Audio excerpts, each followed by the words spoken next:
When people talk about the Retroid Pocket 6, one of the biggest questions is whether the 12GB model is actually worth it for PC gaming. For most use cases, including light PC gaming, I think most people will be completely fine with the 8GB version. A lot of the current PC gaming experience on Android still depends more on software optimization and translation layers than RAM amount. Apps like Game Native and Winlater have improved a lot recently. Games that barely launched a few months ago are suddenly playable now just because the software got better.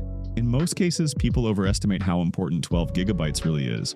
For lighter indie games and older titles, the 8GB model is already enough. And honestly, that's probably what most people buying a Retroid Pocket 6 actually want to play. The Snapdragon 8 Gen 2 inside this thing is already powerful enough for a lot of stuff.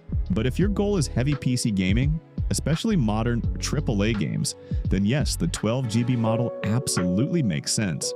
Games like GTA 5, The Witcher 3, or Red Dead 2 use a huge amount of memory. Since these Android handhelds share system RAM as VRAM, 8GB becomes a limitation. Now, of course, you can get these games to launch on 8GB devices, but stability becomes the problem. You start seeing texture streaming issues, sudden frame drops, traversal stutter while moving through open worlds, and sometimes random crashes during long sessions. That extra 4GB gives the system more breathing room. Average FPS aside, more RAM usually means fewer stutters, fewer memory-related crashes, and smoother frame pacing in larger games. Still, I think people should keep their expectations realistic. The Retroid Pocket 6 is not built for PC gaming, so more RAM doesn't make the games it can't run magically playable. Heavy PC gaming on Android still feels experimental in a lot of situations. In my opinion, the bigger issue right now is compatibility. Sometimes you still have to tweak drivers, change Proton versions, or manually edit launch settings just to get certain games working correctly.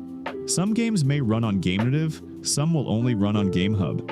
Some games will just refuse to run no matter what.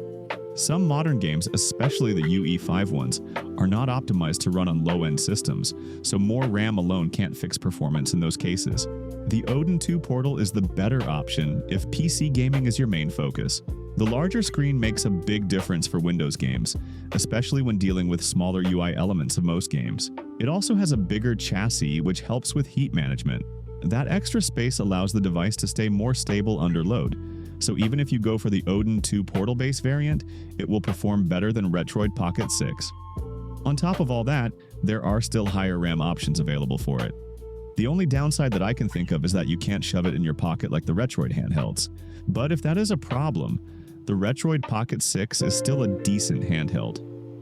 If your main focus is retro gaming and lighter Windows titles, then 8GB RAM won't be a problem.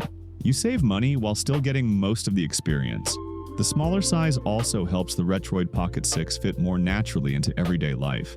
It's pocketable, so you're far more likely to bring it with you instead of leaving it at home. Maybe a quick gaming session during a lunch break, a few minutes while waiting for an appointment, or playing on the bus or train during your commute. Those small gaming moments add up. A larger handheld might offer better performance for demanding PC games, but the Retroid Pocket 6 is the kind of device you can comfortably carry almost anywhere, and that convenience is a big part of its appeal.